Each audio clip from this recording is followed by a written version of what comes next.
नमस्कार, मी Deepak Chavan, youth leader न्यूजमध्ये आपलं स्वागत। नजर टाकूया आजच्या महत्त्वाच्या बातमीवर।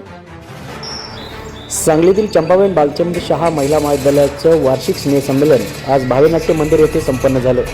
प्राचार्य LR पाटील यांच्या उपस्थितीत हे स्नेहसंमेलन मोठ्या दिमागदार वातावरणात संपन्न झालं। विशेष म्हणजे या स्नेहसंमेलनामध्ये पहलगाम हल्ला कसा झाला, पहलगाम हल्ल्यानंतर भारतीय जवानांनी कसं प्रत्युत्तर दिलं, हे गाण्यांच्या माध्यमातून सादरीकरण करून सर्वांच्याच अंगावर काटा निर्माण करण्यात आला। तर भारतीय संस्कृतीमध्ये असणाऱ्या विविधता या फॅशन शोच्या माध्यमातून यावेळी सादर करण्यात आल्या। वेगवेगळ्या राज्यांमध्ये कशा प्रकारे विविधता आहे, कशा प्रकारे पोशाख आहेत, कशा प्रकारे ड्रेसअप आहेत, या संपूर्ण बाबींचा या फॅशन शोमध्ये समावेश होता। अत्यंत सुंदर आणि सांस्कृतिक कार्यक्रम यावेळी सादर करण्यात आले। छत्रपती शिवाजी महाराज, छत्रपती संभाजी महाराज यांच्यावर आधारित सुद्धा या ठिकाणी गाणं सादर करण्यात आलं। तसेच मराठमोळ्या लावण्या, याचबरोबर चित्रपटातील अनेक गाण्यांवर सुद्धा या ठिकाणी असणाऱ्या विद्यार्थिनी यांचे पाय थिरकले। अत्यंत सुंदर वातावरणात आणि नियोजनबद्ध असं चंपाबाई बालचंद शाह महिला महाविद्यालयाचं स्नेहसंमेलन उत्साहात संपन्न झालं। उद्या सकाळी 11 वाजता महाविद्यालयामध्ये पारितोषिक वितरण समारंभ आणि इतर सामाजिक उपक्रम या ठिकाणी साजरे होणार आहेत।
नमस्कार, मी प्राचार्य डॉक्टर LR पाटील।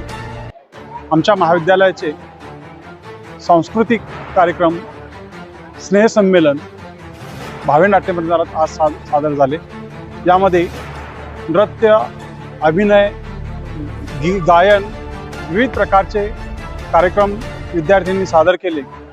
त्यामध्ये सर्वात सुंदर असा पहलगाम हल्ल्यावरती जो अभिनय सादर करण्यात आला तो या ठिकाणी अफलातून ठरला। शिवाय देशाच्या सांस्कृतिक विविधतेचं दर्शन या ठिकाणी विद्यार्थ्यांनी घडवून आणलं। सर्व विद्यार्थिनींनी या स्नेहसंमेलनाचा मनमुराद आनंद लुटला। तसेच उद्या मंगळवार रोजी पारितोषिक वितरण समारंभ जिल्हा परिषदेचे मुख्य कार्यकारी अधिकारी माननीय विशाल नरवडे सर यांच्या प्रमुख उपस्थितीमध्ये पार पडणार आहे।